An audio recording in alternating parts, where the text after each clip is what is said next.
Do you ever wonder what advice your past loved ones might give you today? Well, let's talk about that.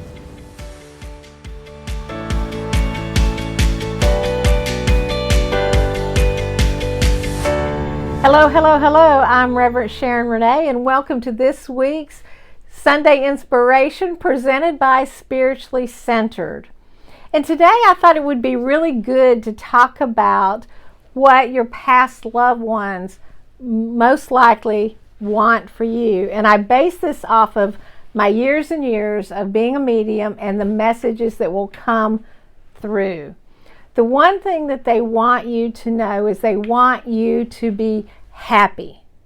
They want you to make choices that would make you happy.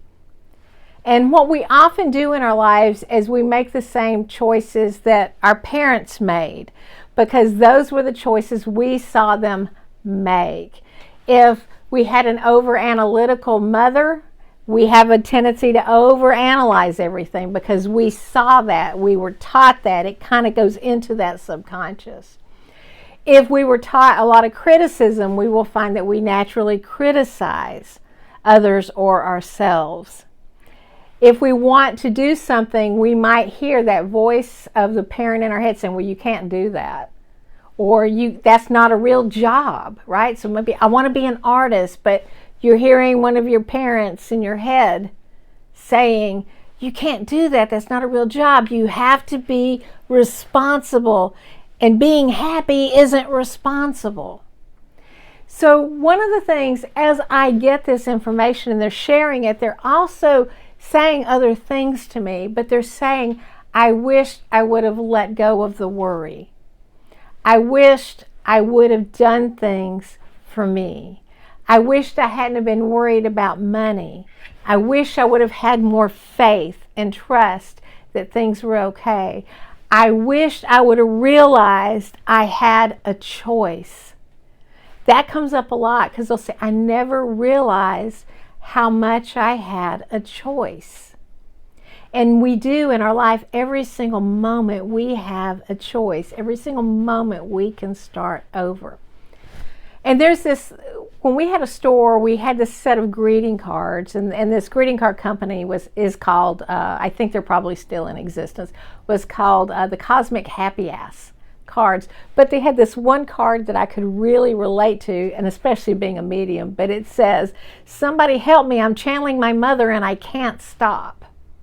And that channeling my mother and I can't stop is that mother going, wait, hold on, do you think that's a good idea? What would people say? Or how are you going to do that? That's not really responsible. Or it can be that we have those things that play in our mind that we made our bed, so we lie in it. And I can tell you when our loved ones are on the other side, they're like, my life could have maybe been so different if I would have chosen to get out of that bed. That we have a choice. Now, in that moment that we are on the other side, we're not attached to what I'm going to call the emotional aspect and the guilt of where we are, but there is this reasoning process of kind of like, where I'm going to say if they could have seen things differently, if they did one thing differently, how it might change. And we know that in every moment we have a choice, every single moment, and it builds this whole stream into our life and takes us down this path, right?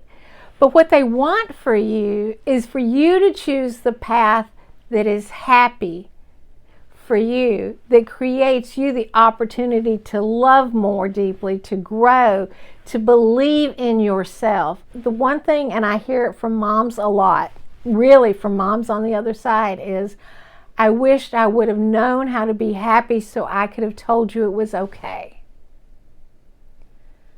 Right? And I've also heard, I wish that I hadn't believed that happy people were phony and fake, so that it would have given you more permission to be happy and to surround yourself with happy people. So in our families, we're rooted in those dynamics. And again, our parents inherit from their parents that inherit from their parents, all of these actions. but they love us so deeply and so completely. And on the other side, when they come through, they will say, just be happy. I want you to be happy. And I love you. And a lot of times they'll say, I am sorry for limiting you. I'm sorry for holding you back. Right? Because they taught you how to be critical. They taught you how to not trust other people.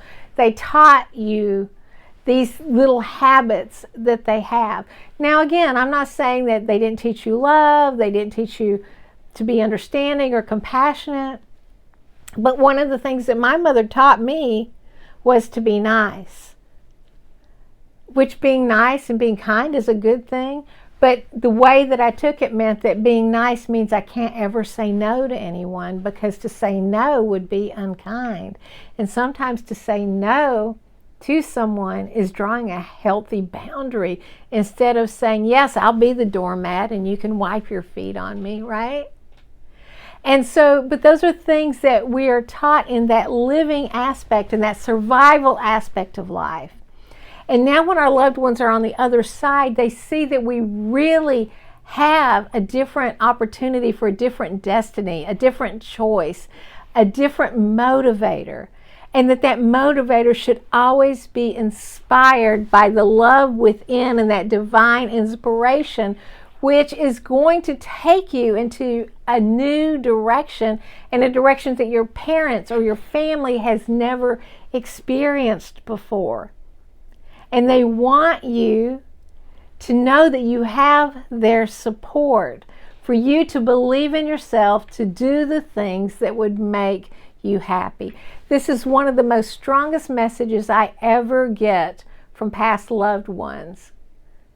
And it's really important that you know that. And sometimes I get somebody who has passed and they died fishing or they died skydiving, something that they love to do, but they come in and saying, I loved what I was doing. I don't have a regret for that.